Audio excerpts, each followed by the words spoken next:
Special edition of the Spotlight coming from right here at Warren's Birthday Bash. Stick around, you're not going to want to miss this.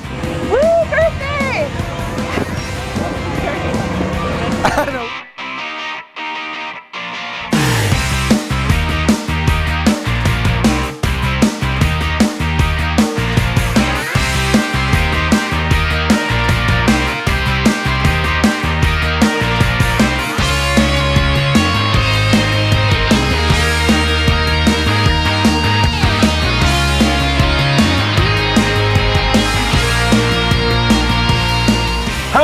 And welcome to a very special birthday bash edition of the Spotlight. I am Nick Kendall, and as always, I am assisted by the lovely Rebecca Friedman. How you doing, Nick. Becca? I'm good. Now, there's a lot of things going on here. Hopefully, you guys didn't miss the birthday bash this year. We got live music. We got carnival rides. What else do we got here, Becca? There's food. There's exotic animals. There's some awesome rides and games and everything. So of course, and we got our birthday hats on. We're ready. So we're ready for a party. Hopefully you're ready for a party because there's plenty to do here. Let's go check out all the things that are going on right here at Warren's Birthday Bash.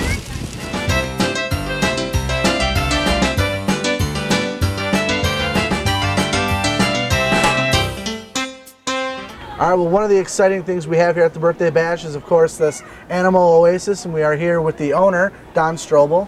Why don't you tell us a little bit about some of the animals you brought here today? Well, we really try to bring a variety of animals here to Warren. We have our exotic trailer, our walk-through bird encounter, we have our petting farm, and camel rides.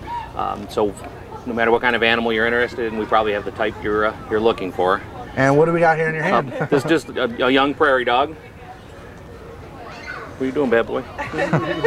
And tell me a little bit about this prairie dog. How do you go about getting the animals? How do you? A lot of animals we buy from breeders, okay, like ourselves. We raise camels. If somebody needs a camel, they come see me. Okay, when I need a prairie dog, I get it from a prairie dog breeder. Some of the animals are given to us from people who no longer can keep them. Okay. I get some animals from different zoos and things like that as well. Okay. So. Why don't we go along here and tell us a little bit more about some of the other animals you have? Well, of course, the prairie dog. We've got a couple of hedgehogs here, which is a pretty common pet people have. Let me go ahead and put him back in here because he's wanting to climb all over everything. And then down here we got a little fennec fox. This is the smallest fox in the world. She's an adult. That's as big as she's going to get. Those great big ears help her find prey. She's a big bug eater. So when there's bugs crawling under the sand or in the low grass, uses these big ears as radar to help her locate her prey. Looks like we got a little more, as we go down, they kind of get more and more exotic. Yeah, these here are... I've never heard of these are kinkajous. They're a South American animal. They're nocturnal. So if you wake them up during the day, they're usually very crabby. Are you guys going to crab at me? Nope. There he goes. They do not like being woken up. But if you look at him, as he's crabbing at me, he goes right back to sleep. All he wants to do is sleep. But these are a member of the raccoon family. They have a slightly prehensile tail. They can swing from their tail and move around the trees very, very well. And this in here is a two-toed sloth. And this is what she does a lot. She just kind of hangs out and waits for dinner time. And then once she eats, she goes back up and hangs out. She'll come down about once a week to use the bathroom. Wow. So other than that, she stays up there. At home, all these animals are in a much larger facility, but she hangs up in the rafters and she comes down once a week. Right now, the only thing I know about a sloth is that they're generally really slow. Yep. Is that true? They are so slow in their natural habitat that they'll get moss and fungus growing on them and bugs living in their hair. They actually become their own little ecosystem. So. And then over here, this is an African crested porcupine. Stay away from this guy. Yeah, he's not a real fan of people, but he's about half grown. They get a little bit larger than this. They're larger than our North American species. The quills are much longer. The quills are very sharp. I thought I had one up here somewhere. Nope, I lost it. But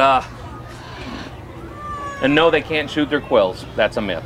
Okay. Yeah. How they stick them in you is they turn around back into you, and when they leave their quills in you. Their quills are a modified hair follicle, so they pull out almost as easily as your hair. Much easier than my hair. So they don't actually shoot them; they just kind of get stuck. That's basically. correct. Okay. These Now, two what is here this guy? are Patagonian cavies, or Mara. It's the third largest rodent. The Really? first largest is a capybara. The second is the North American beaver. Okay. And then the cavy.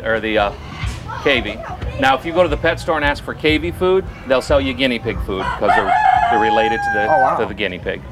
So that's a rodent. That's You bet. incredible. Yep. Now this animal here is called a coatimundi. There's two species in here. There's a mountain coati. This is the mountain, and then this is a white-nosed or common coatimundi. They're also South American, very closely related to our raccoons that we have here, but they have a longer tail, a longer nose, and very big teeth. I don't know if you can see that tooth in there or not. Oh, yeah. And down here, we have a pair of ring-tailed lemurs. We actually don't do much breeding of these particular animals because we feel there's enough of them out there. We don't need to make more. Okay. With the exception of the ringtail. The ringtail lemur is endangered. There are probably more ringtail lemurs in captivity than there are in the wild now. Wow. So we do keep these as a pair so that they may have offspring because this is a type of animal that we do need more of. Okay. If people would like to book us or learn a little bit more about us, they can go to theanimaloasis.com. You need to put a "the" in front of it, so theanimaloasis.com. And if you have any questions, I'd be happy to answer them for you. Or stop down and see us at Warren. We love Warren. This is our second year, and we hope to come back next year. A good group of people, and it's a really, really fun festival.